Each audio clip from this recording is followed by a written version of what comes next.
Welcome to Craftlit, the podcast for crafters who love books. My name is Heather Ordover, and I'm podcasting from where the Delaware River meets the Old York Road, New Hope, Pennsylvania. Episode 533, Small Favors. This episode of Craftlit is brought to you by you. Thank you. Well, hello. How are you? I am well, if tired a bit. We started our trainings this week, and I have a fantastic crew of people who I am working with. I'm very excited, but as you might imagine, when there's so much pressure to get it right, not coming from anywhere but, ourselves, and people's lives are on the line, it becomes kind of tense. I did want to, however, offer unto you, if you have questions about contact tracing and how it's working, at least in Pennsylvania, I will do my best to answer them for you. I can tell you that we see all sorts of wackadoodle things out in the world about what we do, and I'd just like to remind everybody, we've been contact tracing for a really long time. It's how they know when the flu is in your neighborhood. If you look just at the Weather Channel app, in about a month, you're going to start to see flu risk in your area. This is how we know, because the Department of Health has numbers from hospitals and labs and doctors' offices, submit numbers to them. And in the past, when there have been things like Ebola or huge outbreaks of sexually transmitted diseases, they have done things like contact tracing, just on a much smaller scale. And since the entire general public isn't usually at risk of a sexually transmitted disease, except one should be ringing in your mind right now, normally regular people don't ever hear about it. HIV/AIDS, of course, is one of the few times that it did generally scare the public that there was something that they might catch. And contact tracing, as you might recall, at that time wasn't called contact tracing in the public, as far as I recall. It was a little fraught because it looked a little biased. So it isn't like we haven't been down a similar road before. This one's just everybody. Oy. Sorry, New Zealand. Amy, I'm really sorry. It's the most confounding disease. Every time I read more about it from journal articles, I continue to say, wow, that's really, am I wrong, or is this really weird? And apparently there are parts of this disease that are just really weird. So it's a massive bummer. But I do want to do my best to help quell the panic if you have any. So please send questions, heather@craftlit.com, and I will do my best to find out the answer for you and bring it back to you. We do have access to some people who know stuff. So there's that. So because it is my first week and we are working ridiculous hours to get everything right, I don't have a lot to say to you about the chapter, mostly because I really don't need to say a lot to you about the chapter. We know where this is going. We know it's going to get worse before it gets better. We know it gets better because we've seen it. We have seen Helen on her own with little Arthur. We also have a kind of a vague idea about how old little Arthur is at that point, the point at which the book started. He's about 5 at that point. He's about 1.5 now, I think, if I counted correctly. So we've got some time. There is only one preemptive strike that I want to make before we start the chapter, and that is relatively close to the beginning of today's chapter. You will hear a little Robert Burns. So if you suddenly go, wait a minute, I don't understand what Mandigar is reading to me, that is correct, because Robert Burns wrote in dialect. What he is saying is this is the translation. Since as you brew, my fair maiden, bear in mind that you must drink the ale, which is a Scottish way of saying you make your bed, you gotta lie in it. So I think we can all make a guess as to what that might be. I'm sorry. I think we can all make a guess as to what that must be referring. I'm checking my list. Oh, the other thing I wanted to say before you listen is this. If towards the end of the chapter you start to say, wait a minute, isn't that from the Bible? And yet not? And the answer is yes, you're correct. People towards the end of the chapter are, I know this is going to shock you, and I'm sure this is a huge spoiler. They are drunk. And you're going to hear them conflating parts of the Bible and and and just getting it wrong. Anne Bronte writes really good drunk guys. She's yeah. So, here we go. Chapter 31 of The Tenant of Wildfell Hall by Anne Bronte, read for us by Maya Daguerre.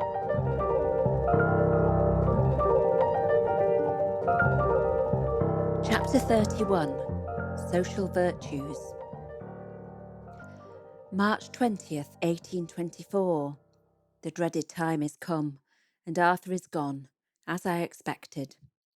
This time he announced it his intention to make but a short stay in London and pass over to the Continent, where he shall probably stay a few weeks.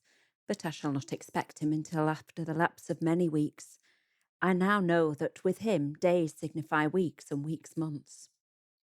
I was to have accompanied him, but a little before the time arranged for our departure, he allowed and even urged me, with an appearance of wonderful self-sacrifice, to go and see my unfortunate father, who is very ill, and my brother, who is very unhappy in consequence of both the illness and its cause, and whom I had not seen since the day our child was christened, when he stood sponsor along with Mr. Hargrave and my aunt.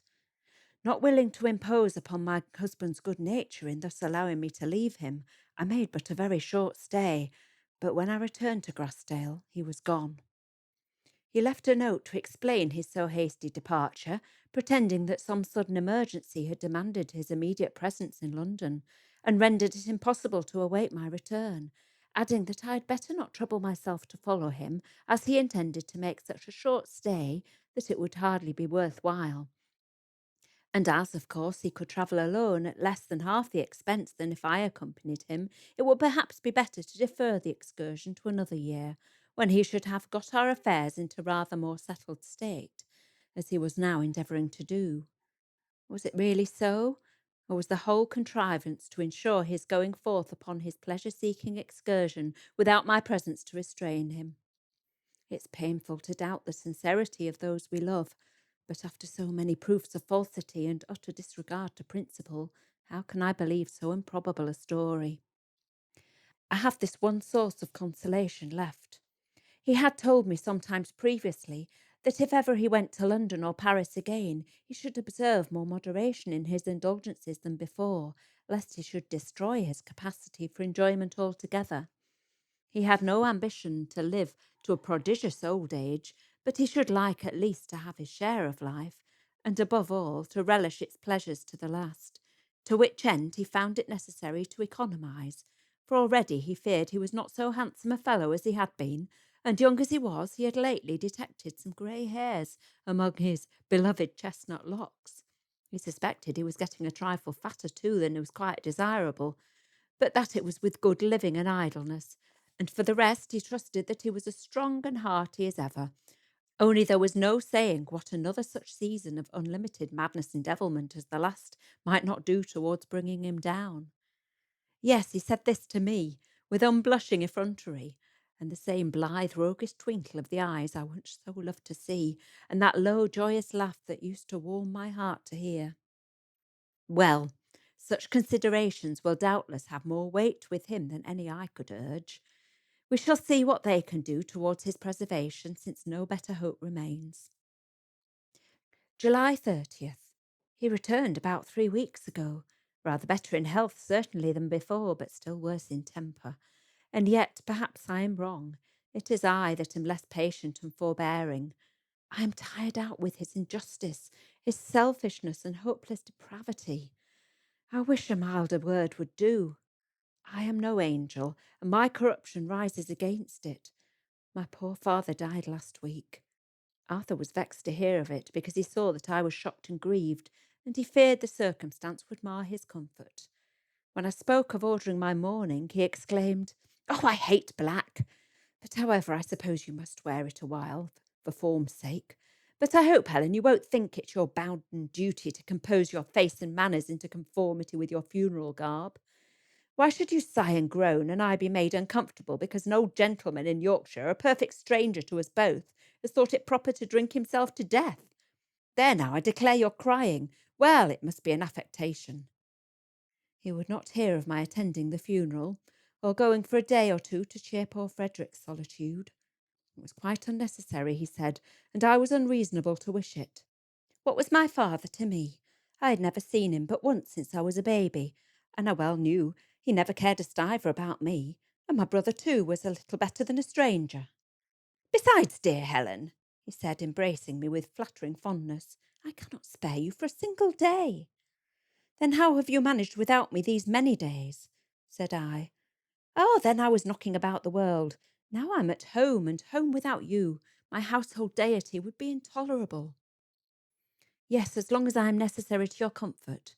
But you did not say so before when you urged me to leave you in order you might get away from your home without me," retorted I. But before the words were well out of my mouth, I regretted having uttered them. It seemed so heavy a charge. If false, too gross an insult. If true, too humiliating a fact to be thus openly cast in his teeth. But I might have spared myself that momentary pang of self-reproach. The accusation awoke neither shame nor indignation in him. He attempted neither denial nor excuse, but only answered with a long, low, chuckling laugh, as if he viewed the whole transaction as a clever, merry jest from beginning to end. Surely that man will make me dislike him at last. "Sinners, ye brew, my maiden fair. Keep mind that ye maun drink the ill." Yes, and I will drink it to the very dregs, and none but myself shall know how bitter I find it. August 20th. We are shaken down again to about our usual position. Arthur has returned to nearly his former condition and habits. I have found it my wisest plan to shut my eyes against the past and future as far as he at least is concerned, and live only for the present, to love him when I can, to smile if possible when he smiles, be cheerful when he is cheerful, and pleased when he is agreeable, and when he is not, to try and make him so, and if that won't answer, to bear with him, to excuse him and forgive him as well as I can, and restrain my own evil passions from aggravating his. And yet, while I thus yield and minister to his more harmless propensities to self-indulgence, to do all in my power to save him from the worse. But we shall not long be alone together. I shall shortly be called upon to entertain the same select body of friends as we had the autumn before last, with the addition of Mr. Hattersley, and, at my special request, his wife and child. I long to see Millicent and her little girl too. The latter is above a year old. She will be a charming playmate for my little Arthur. September 30th. Our guests have been here a week or two, but I have had no leisure to pass any comments upon them until now. I cannot get over my dislike to Lady Lowborough. It is not founded on mere personal pique. It is the woman herself that I dislike, because I so thoroughly disapprove of her. I always avoid her company as much as I can without violating the laws of hospitality. But when we do speak or converse together, it is with the utmost civility, even apparent cordiality on her part. But preserve me from such cordiality. It is like handling briar roses and May blossoms, bright enough to the eye and outwardly soft to the touch, but you know there are thorns beneath, and every now and then you feel them too, and perhaps resent the injury by crushing them in till you have destroyed their power, though somewhat to the detriment of your own fingers. Of late, however, I have seen nothing in her conduct towards Arthur to anger or alarm me. During the first few days I thought she seemed very solicitous to win his admiration. Her efforts were not unnoticed by him. I frequently saw him smiling to himself at her artful manoeuvres, but to his praise be it spoken, her shafts fell powerless by his side. Her most bewitching smiles, her haughtiest frowns, were ever received with the same immutable, careless good humour, till finding he was indeed impenetrable, she suddenly remitted her efforts, and became to all appearances as perfectly indifferent as himself. Nor have I since witnessed any symptoms of pique on his part, or renewed attempts at conquest upon hers. This is as it should be, but Arthur never will let me be satisfied with him. I have never, for a single hour since I married him, known what it is to realise that sweet idea. In quietness and confidence shall be your rest. Those two detestable men, Grimsby and Hattersley, have destroyed all my labour against his love of wine. They encourage him daily to overstep the bounds of moderation, and not unfrequently to disgrace himself by positive excess. I shall not soon forget the second night after their arrival, just as I had retired from the dining room with the ladies before the door was closed upon us. Arthur exclaimed, "Now then, my lads, what say you to a regular jollification?" Millicent glanced at me with a half-reproachful look, as if I could hinder it. But her countenance changed when she heard Hattersley's voice shouting through the door and wall, "I'm your man, send for more wine. Here isn't half enough." We had scarcely entered the drawing-room before we were joined by Lord Loughborough. "What can induce you to come so soon?" exclaimed his lady with a most ungracious air of dissatisfaction. "You know I never drink, Annabella," replied he seriously. "Well, but you might stay with them a little. It looks so silly to be always dangling after the women. I wonder you can." He reproached her with a look of mingled bitterness and surprise, and sinking into a chair, suppressed a heavy sigh, and bit his pale lips and fixed his eyes upon the floor. "You did right to leave them, Lord Loughborough," said I. "I trust you will always continue to honour us early with your company, and if Annabella knew the value of true wisdom and the misery of folly and intemperance, she would not talk such nonsense, even in jest." He raised his eyes while I spoke, and gravely turned them upon me with half surprised, half abstracted look, and then bent them on his wife. "At least," said she, "I know the value of a warm heart and a bold manly spirit." And she pointed her words with a glance of triumph at me, which seemed to say, "And that is more than you do," and a look of scorn on her husband that entered into his soul. I was intensely exasperated, but it was not for me to reprove her, or, as it seemed, to express my sympathy with her husband without insulting his feelings. All I could do to obey my inward impulse was to hand him a cup of coffee, bringing it him myself, and before I served either of the ladies, by way of balancing her contempt by my exceeding deference. He took it mechanically from my hand in a slight inclination, and next minute rose and placed it untasted on the table, looking not at it but at her.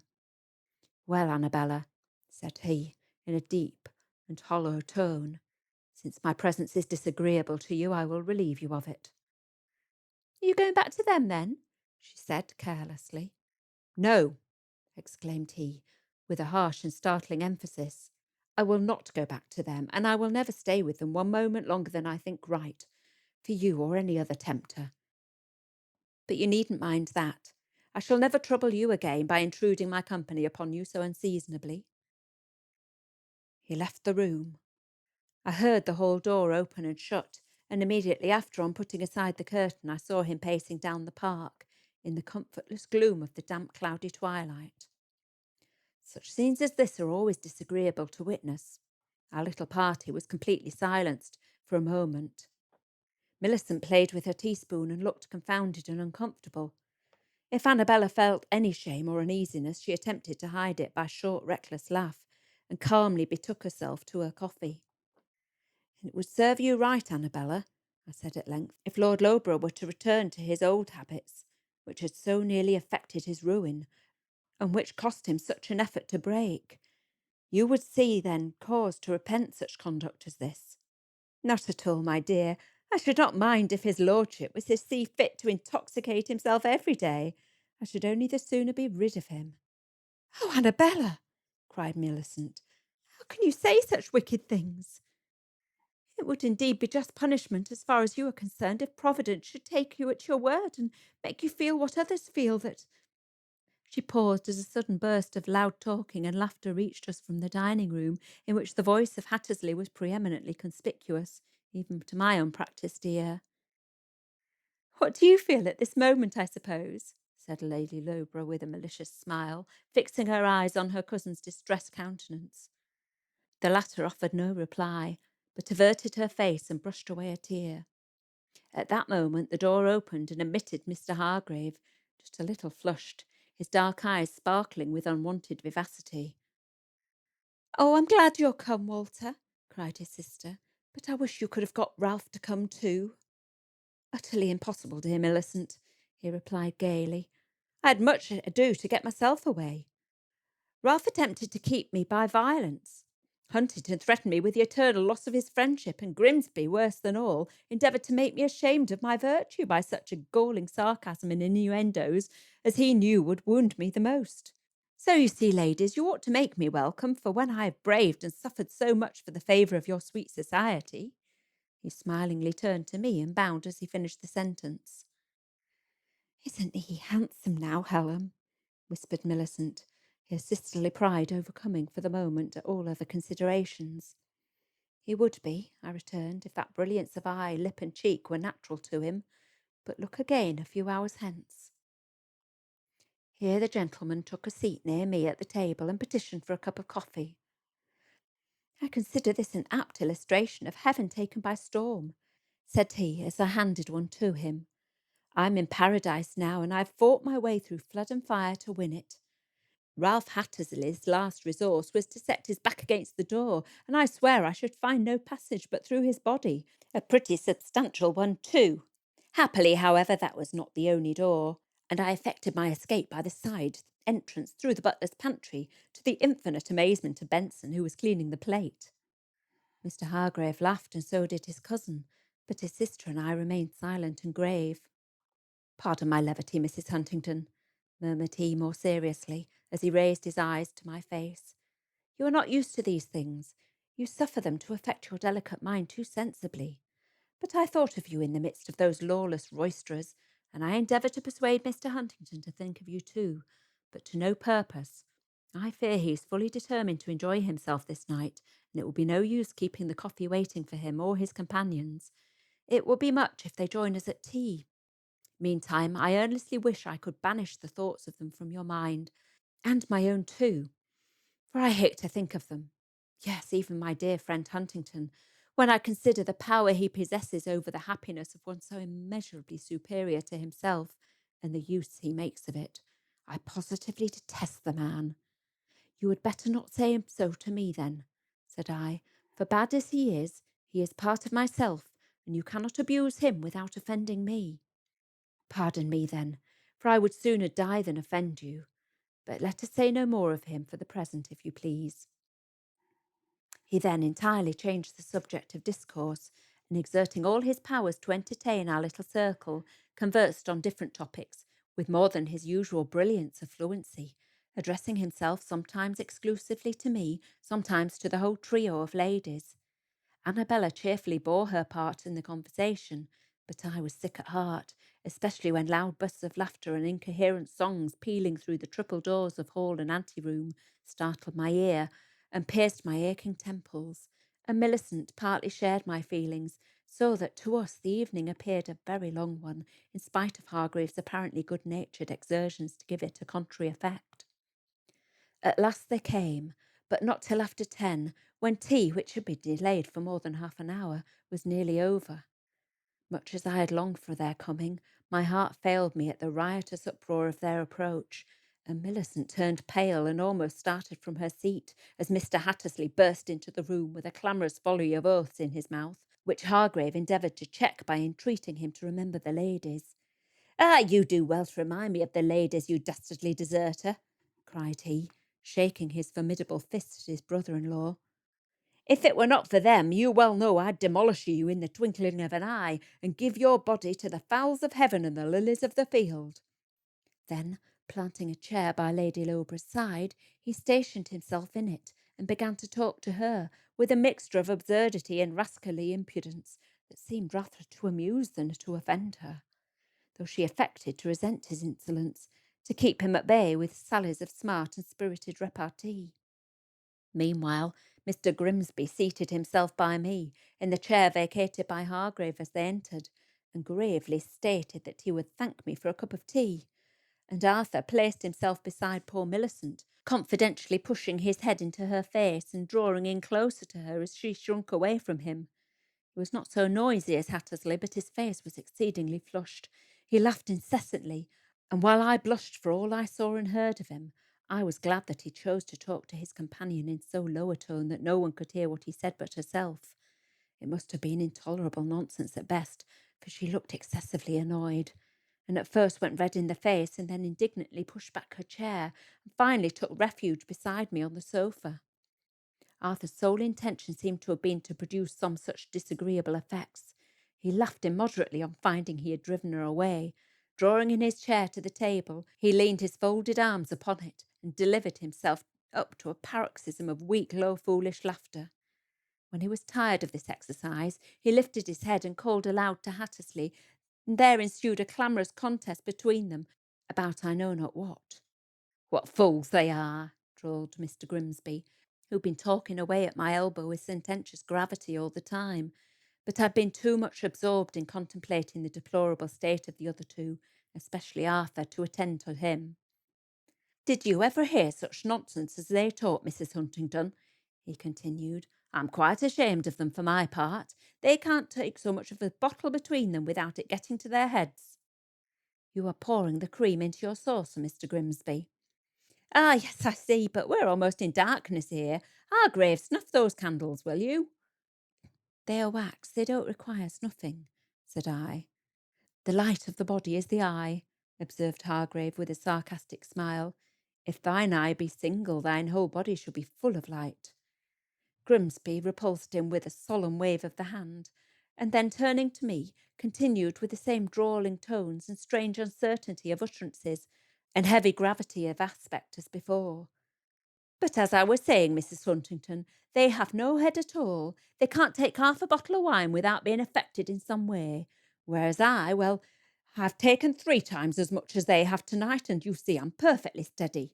Now that may strike you as very singular, but I think I can explain it. You see, their brains, I mention no names, but you'll understand to whom I allude, their brains are lighter to begin with, and the fumes of the fermented liquor render them lighter still, to produce an entire lightheadedness or giddiness, resulting in intoxication. Whereas my brains, being composed of more solid materials, will absorb a considerable quantity of this alcoholic vapour without the production of any sensible result." "I think you will find a sensible result produced on that tea," interrupted Mr. Hargrave, "by the quantity of sugar you've put into it. Instead of your usual complement of 1 lump, you've put in 6. "Have I so?" replied the philosopher, diving with his spoon into the cup and bringing up several half-dissolved pieces in confirmation of the assertion. "I perceive. Thus, madam, you see the evil of absence of mind, of thinking too much while I engage in the common concerns of life. Now, if I had had my wits about me like ordinary men, instead of within me like a philosopher, I should not have spoiled this cup of tea, and be constrained to trouble you for another. With your permission, I'll turn this into the slop basin." "That is the sugar basin, Mr. Grimsby. Now you've spoiled the sugar too, and I'll thank you to ring for some more, for here is Lord Lowborough at last, and I hope his lordship will condescend to sit down with us, such as we are, and allow me to give him some tea." His lordship gravely bowed in answer to my appeal, but said nothing. Meantime, Hargrave volunteered to ring for the sugar, while Grimsby lamented his mistake, and attempted to prove that it was owing to the shadow of the urn and the badness of the lights. Lord Lowborough had entered a minute or two before, unobserved by anyone but me, and had been standing before the door, grimly surveying the company. He now stepped up to Annabella, who sat with her back towards him, with Hattersley still beside her, though not now attending to her, being occupied in vociferously abusing and bullying his host. "Well, Annabella," said her husband, as he leant over the back of her chair, "which of these 3 bold, manly spirits would you have me to resemble?" "By heaven and earth, you shall resemble us all," cried Hattersley, starting up and rudely seizing him by the arm. "Hallo, Huntington," he shouted, "I've got him. Come, man, and help me, and damn me body and soul if I don't make him blind drunk before I let him go. He shall make up for all past delinquencies as sure as I'm a living soul." There followed a disgraceful contest. Lord Lowborough, in desperate earnest and pale with anger, silently struggling to release himself from the powerful madman that was striving to drag him from the room. I attempted to urge Arthur to interfere in behalf of his outraged guest, but he could do nothing but laugh. "Huntington, you fool, come and help me, can't you?" cried Hattersley, himself somewhat weakened by his excesses. "I'm wishing you Godspeed, Hattersley," cried Arthur, "in aiding you with my prayers. I can't do anything else if my life depended on it. I'm quite used up. Oh, oh!"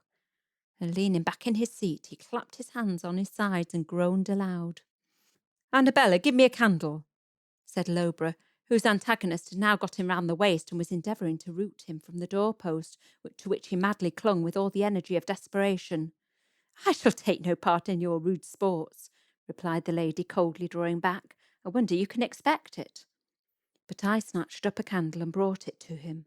He took it and held the flame to Hattersley's hands, till, roaring like a wild beast, the latter unclasped him and let him go.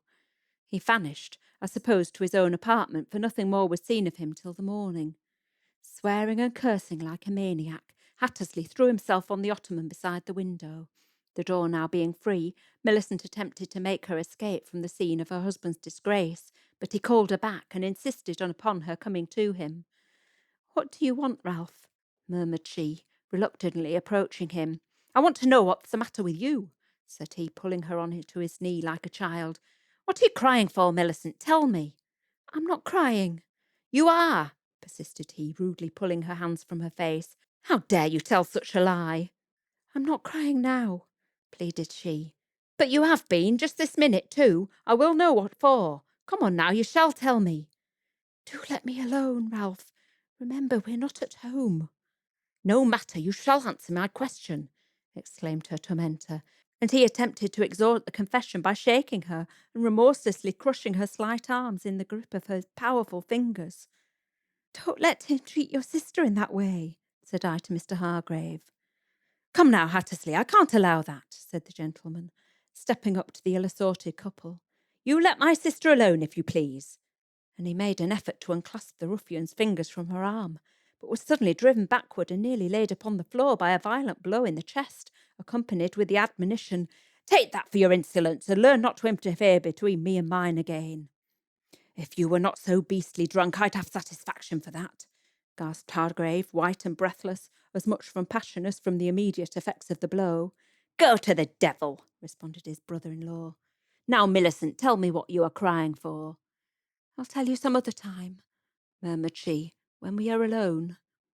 "Tell me now," he said, with another shake and a squeeze that made her draw in her breath and bite her lip to suppress a cry of pain. "I'll tell you, Mr. Hattersley," said I. "She was crying for pure shame and humiliation for you, because she could not bear to see you conduct yourself so disgracefully."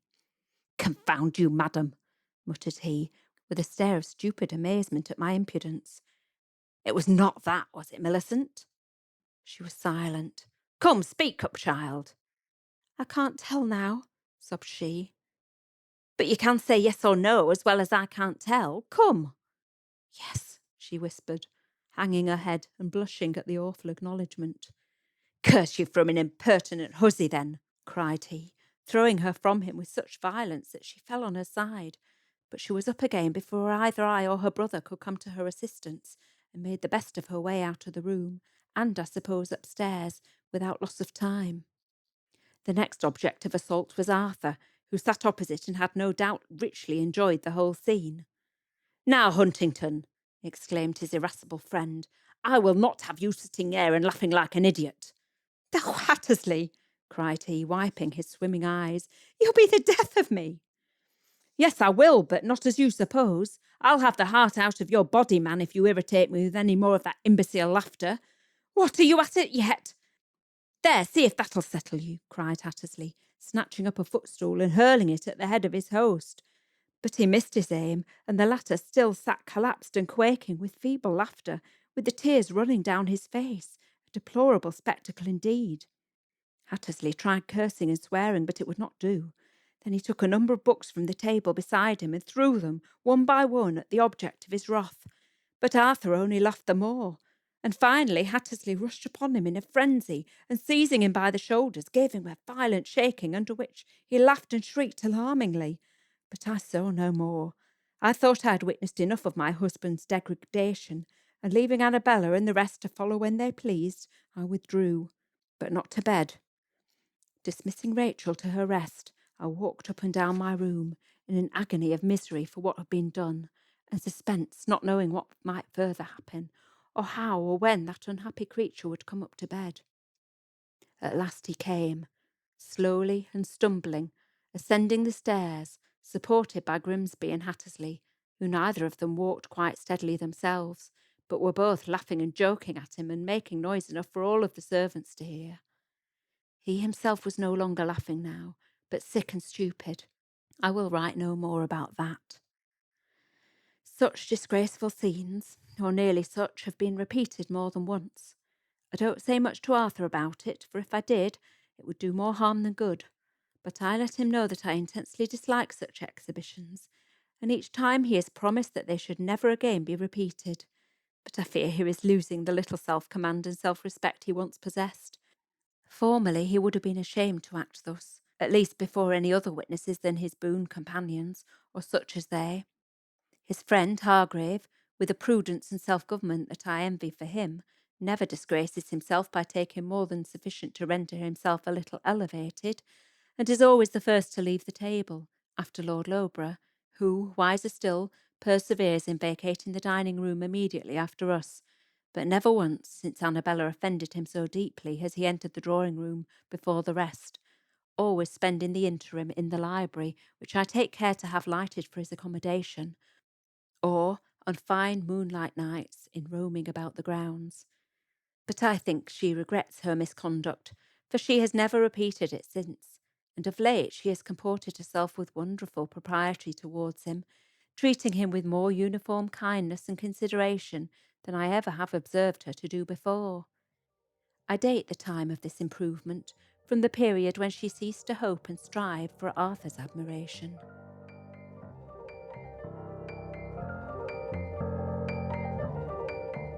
Running the risk of jinxing everything for Helen, I am going to go out on that limb and say, well, at least Huntingdon doesn't hit her. I mean, as far as we've seen, and she has shown us plenty of lousy behavior from this man, he's not Hattersley.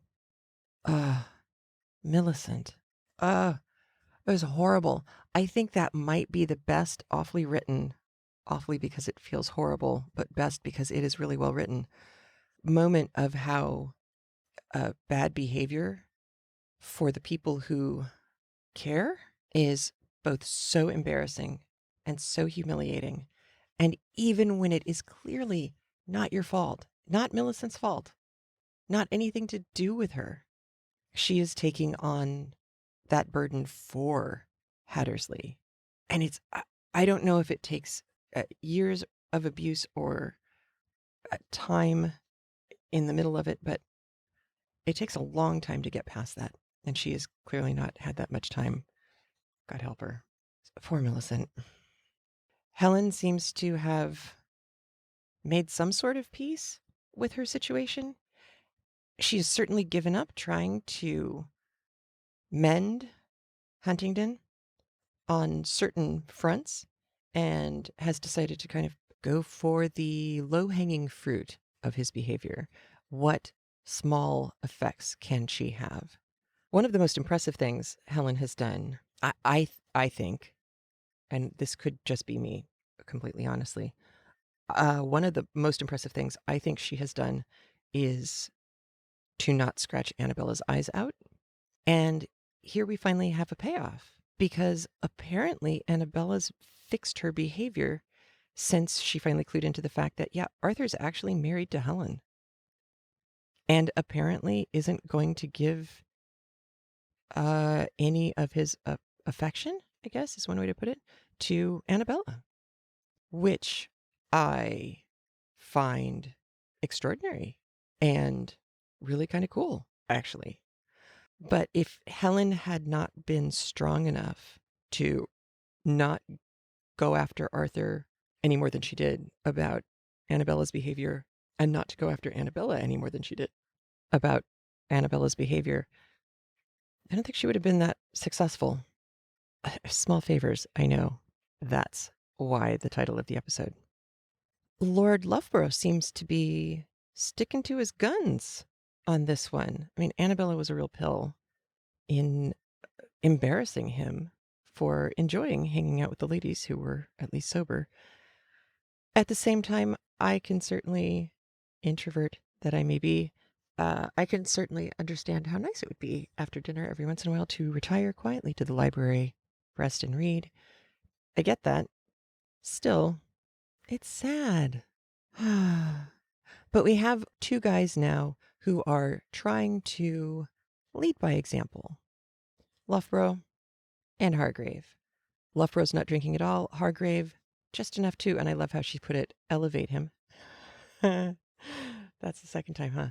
I can't not think about Young Frankenstein whenever I hear that phrase, so it just makes me smile. But they have learned to come and hang with the ladies, and perhaps what we're seeing here is the quiet, relentless pressure from Helen on insisting that there is a middle way. You don't have to be a teetotaler. You don't have to abstain for the rest of your life. You don't have to do Loughborough. You can do Hargrave. Have a little wine with dinner. Enjoy yourself. Don't get stupid. So it's nice to see that Helen's position in all of this and the work that she has been trying to do for Arthur is in fact paying off for and on more reasonable people. And perhaps Loughborough and Hargrave would have a harder time pulling out early if it weren't for her.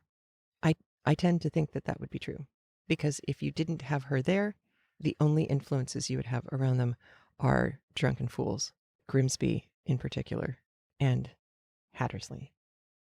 Ah, such lovely children they are. Next week's chapter, chapter 32, we are going to see the seeds of something that we read about in the first chapters. So some stuff that seemed really harsh and kind of over the top from the beginning of the book, after next week, you're going to go, I see where it started. Okay. So Anne Bronte's done some nice looping in and reinforcement of moments that we've already seen, which is hard to do and really well done. And on that note, I apologize. I have to go prep for today. So I will talk to you guys next week with another chapter. Until then, be well, wear a mask, wash your hands, be kind to each other, take care of yourselves. I'll talk to you soon. Bye. If you like what you heard today, please leave a review over at iTunes. Join us on Facebook. Meet up with the knitters on Craftlet's Corner of Ravelry. Stay in the know on Instagram, or add your name to our mailing list, which I promise will never spam you. In fact, you probably want to buy a lottery ticket on any day that you get a message from the Craftlet mailing list, because that'll be a special day. And remember, if your hands are too busy to pick up a book, at least you can turn one on.